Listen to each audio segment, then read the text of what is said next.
Құрметті театр сүйер көрермен, Хадиша театры қолға алған кейіпкер жобасы өз жалғасын табуда. Кейіпкер бағдарламасының бүгінгі қонағы Қазақстанның еңбек сіңірген қайраткері, мемлекеттік дарын сыйлығының лауреаты, ерен еңбегі үшін медалінің иегері профессор Мамбетова Әсел Иманғалиқызы. Қош келдіңіз, Әсел Иманғалиқызы. Алғашқы сауалымыз, алғаш өнер жолына баулыған ұстаздарыңыз туралы айтып отырсаңыз. Өте орынды сұрақ деп ойлаймын, өйткені осы апта емес, келесі аптада ұстаздардың төл мерекесі болады. Сондықтан мен осы отырысымызда, сұхбатымызды пайдалана отырып, бүкіл ұстаздарды шын жүректен төл мерекелерімен құттықтағым келеді. Дендеріне саулық, ғұмырларына ұзақ ғұмыр тілеймін. Әр шәкірттері тек қана биіктен көрініп, ұстаздарының көңілінен шығып, қуанта берсін деп айтқым келеді. Еңбек жолыңыз Алматыдағы Ғабит Мүсірепов атындағы балалар мен жасөспірімдер театрынан басталды. Сол кездегі рөлдеріңіз жөнінде айта отырсаңыз. Ал енді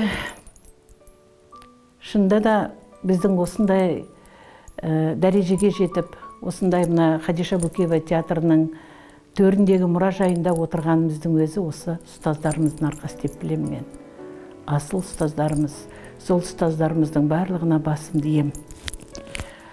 Мен де мектеп бітіргеннен кейін арман қуып Алматыға барып, Ұлттық өнер академиясына түскенде, менің алғашқы ұстазым осы өнердің ұлы ұстазы, барлығымыздың ұстазымыз ұлы Хадиша Бөкеева болатын.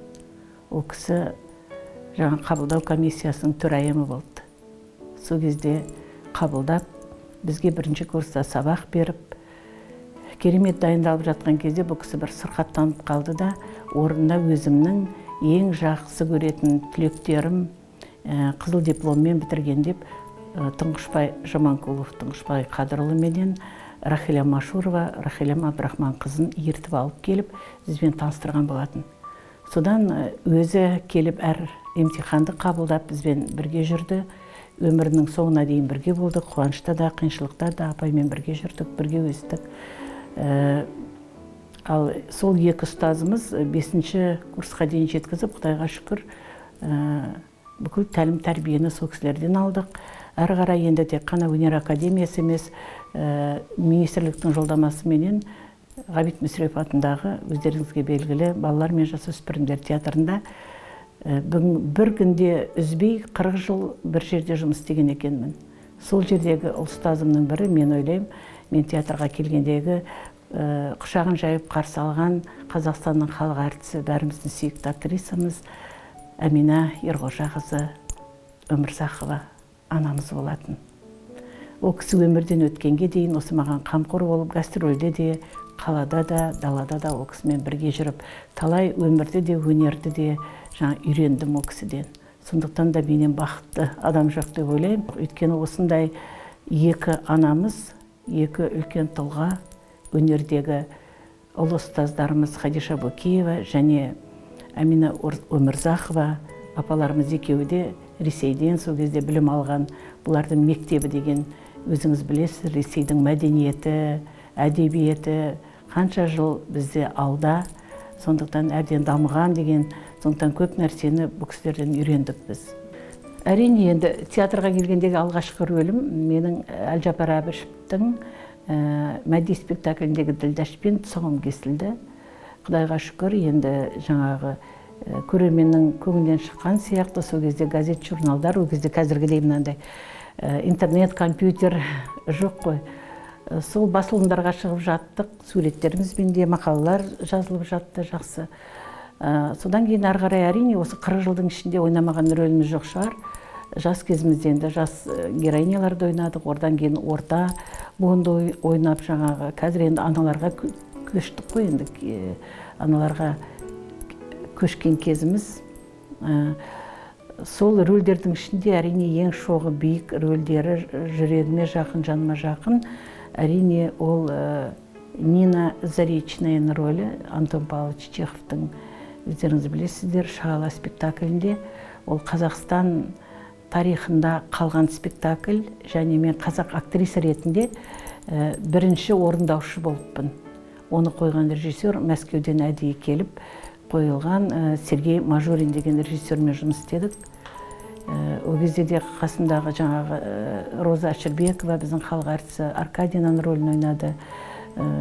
Тригоринді ойнаған Балтабай Сейтмамытов, Қазақстан еңбек сіңірген қайраткері, және Қазақстанның еңбек сіңірген қайраткері өзімнің жаңа өнердегі досым Бақтияр Қожа Треплевтің рөлін ойнады. Сондай бір керемет ансамбль болып, гармония болып, керемет спектакль шықты. Сол кезде енді шынында да өзімнің де көңілімнен шыққандай болды. Өйткені көрерменнің қошеметі, сол кездегі енді классикалық спектакль. Жалпы менің айтайын дегенім, тек қана осы Шағалай емес, Шекспирдің Дуал түнгі думан деген спектаклін қазір өмірден өтіп кетті. Керемет режиссер, өте дарынды, талантты режиссер Ерғали ағамыз, Оразамбетов. Соңғы жылдары Шымкент театрының бас режиссері болды. Бір-екі жыл болды өмірден өткеніне. Сол кісі қойған болатын. Ерекше спектакль болды. Кілең бимен жасалынды. Сонда да бүкіл театрдың жастары да, орта буын үлкендері де қатысып, бір өте жақсы. Енді Шекспирді өзіңіз білесіз ғой, Хамит Ерғалиев сол кезде аударған. Атамыз сол аударманы қазақ тілінде бірінші рет Қазақстанда қойылған спектакль. Өте жақсы спектакль болып шықты. Сондағы Гермияның рөлін мен сомдадым. Өзіме жақын осы классикалық екі рөл, Нина Заречная мен жаңа Гермияның рөлі маған шында да менің ашылуыма үлкен себеп болды деп ойлаймын. Өйткені заманауи рөлдерді өзіңе жақын болғаннан кейін ойнай бересің. Заманауи драматургия, қазақтың өзінің драматургиясын ойнай береміз өзімізге жақында, жанымызға. Ал енді өсу үшін әртіске ең мектеп ол классикалық мектеп.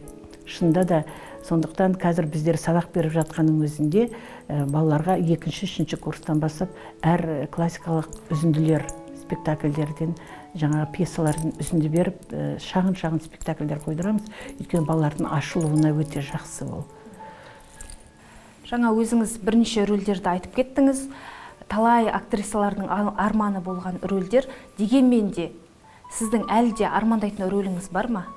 Әрине армансыз. Адам қанатсыз қызбен тең дейді ғой. Армандамайтын адам болмайтын шығар деп ойлаймын. Біздер актрисалардың да әрине армандарымыз көп, ойнағымыз келеді. Әрине қазір тек қана аналарды ғана ойнаймыз. Енді жасымызға байланысты. Сондықтан мен Толғанайды ойнағым келген. Ана жер анасында Толғанайды кезінде мен Алматыға барған кезде бұл рөлді Сәбира Майқанова халық әртісі ойнаған. Сол кезде жылап отырып көріп едім. Бірақ ол кезде ойнаймын деп ойлаған жоқпын. Енді қазір солардың жасына келген кезде сол рөлді сомдасам деп. Шіркін-ай, Әзірбайжан Мадеевич біздің ұлы режиссеріміз ғой, Мамбетов. Сол кісі қойған керемет спектакль менің ең алғашқы көрген Алматыға барғандағы оқуға түсердің алдында көрген спектаклім болатын. Сіз театрмен қоса кинода да рөлдер сомдап жүрсіз. Қазақфильм түсірген, Хабар агенттігі түсірген киноларда ана рөлін сомдап жүрдіңіз. Қазіргі кезде кинодан бой көрсетуге не кедергі? Әрине біраз киноларға түстік кезінде, қазірде шақырулар бар. Бірақ енді өздеріңіз білесіздер, мен 15 жылы облыс әкімінің шақыруымен осы еліме оралдым. Сондықтан қазір ара қашықтық Батыс Қазақстан мен Оңтүстік Қазақстанның арасын білесіздер, жақын емес. Сондықтан мына жақта енді жаңа спектакльдерге кірісіп кеттім. Осы 5 жылда 5 спектакльде аналардың рөлін сомдаған екенмін, әжелердің рөлін.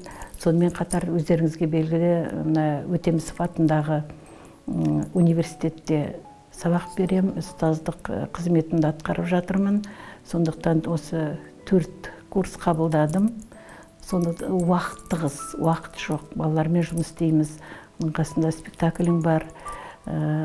Сондықтан көбіне мен уақыттың шектеуліне қарай, жаңа жолдың қашықтығына қарай көбіне қазір бара алмаймын деп оларға рахметімді айтып жатамын. Болашақта енді Алматыда жаңағы демалыс кезеңінде сәйкес келіп жатса, демалыс кезінде сәйкес келген кезде түсуге болатын шығар. деп ойлаймын енді. Басымыз заман деніміз сау болып, аман есен бұйыртса, онда көре жатармыз. Тәжірибе жинап, толыққанды қалпыңызбен туған жерге келдіңіз. Туған жер сізді қалай қабылдады? Сіз қандай жаңалық алып келдіңіз? Шіркін-ай, туған жер деген шында да елім десе ел жүретін адамдардың бірі менмін деп айтсам артық айтпаймын. Шында да осы туған жерге деген менің махаббатым, жаңа өнерге деген махаббатымды осы туған жерге, өзім туған жерім Ақжайықтың табиғаты, соның сұлулығына қарап, мен бір құштарлық пайда болды өнерге деген. Өнердің өзі әдемілік қой. Өнердің өзі әдемілікті көрсетеді.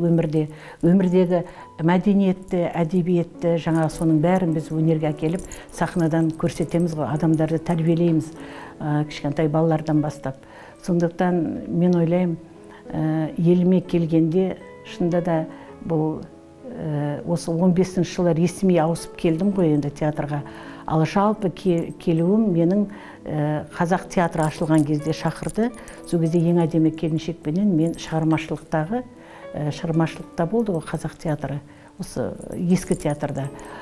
Сол жерде келіп, Орал театрымен ең әдемі келіншекті ойнағам.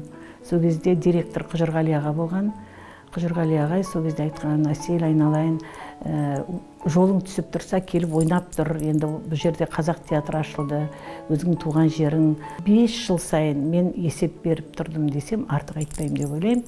Өйткені баламмен де келіп осы 7-8 ауданды аралап шықтым. Дулат Исабековтың Періште пері спектаклімен.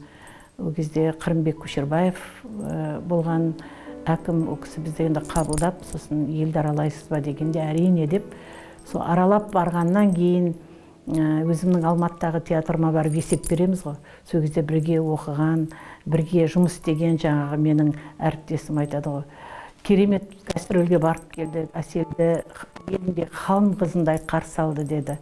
Сол теңеу маған шынында да өмір бақи есімде қалды. Өйткені біздің еліміз тек қана мен емес, қандай қонақ жай екенін, қандай елінің қыздары, елдің азаматтары осылай өніп, өсіп, өнді деп бізге шында да құшақтарын жайып қарсы алды.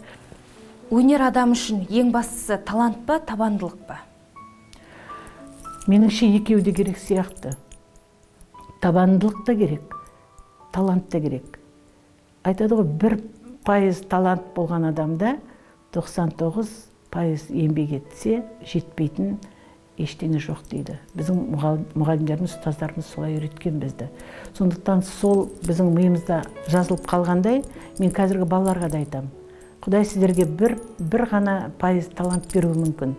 Бірақ сіздер еңбектенсеңіздер, ертең шынында да талай белестерге жетесіздер. Армандарыңыз орындалады, мақсаттарыңызға жетесіздер деп айтам. Сондықтан Абай айтқандай, еңбек етсең ерінбей, тояды қарның тіленбей деп. Сол еңбектің арқасында енді осындай дәрежеге жетіп отырмыз ғой. Таразының бір басында көрермен көзқарасы, екінші жағында кәсіби маман пікірі. Сіз үшін қайсысы маңыздырақ? Кәсіби маманның пікірі бізге маңыздырақ болады. Өйткені кәсіби маман саған шынайы айтады ғой. Көрерменнің деңгейі әртүрлі болады.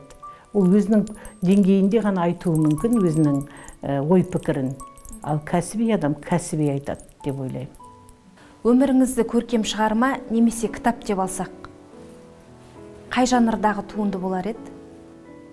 Музыкалық, лирикалық, драма болатын шығар деп ойлаймын. Өміріңізге және өнеріңізге көңіліңіз тола ма? Әрине, Құдайға шүкір дейміз. Бір кездегі армандаған актриса болсам деп армандап едім мектепте. Сол арманыма енді жеткендей болып, соған көзім жетіп, осындай елімнің төрінде сыйлы болып отырғаныма қуанышымда шек жоқ. Сондықтан әрине көңілім толады. Тек қана енді барлығымызға Құдай денсаулық берсін. Осы мына пандемиямыз тезірек бітіп, бұрынғы өмірімізге қайтадан оралсақ деп ойлаймын. Театрымыздың жаңа сахнасына шығып, тек қана онлайн емес, осылай енді мына пандемия басталғаннан бері біз онлайн концерттерде беріп жатырмыз, поэзияда оқып жатырмыз. Мынандай кейіпкер деген мынандай бағдарламаға да рахмет. Оның барлығы енді жұмыссыз отырмай тірлік жасағанның арқасы деп білемін мен. Көп рахмет. Әсел Иманғали қызы, алтын уақытыңызды бөліп бағдарламамызға келгеніңізге көп-көп рахмет. Өнерде де, өмірде де сәтті күндеріңіз мол болсын. Хадиша апамыздың жолын жалғастырып жатырған ұстаздық жолыңызда шәкірттеріңіз үмітіңізді ақтасын деп тілейміз. Әрқашан тек сахнаның биігінен көрейік. Мағыналы әңгімеңізге көп-көп рахмет. Қадірлі көрермен, театрда жүздескенше.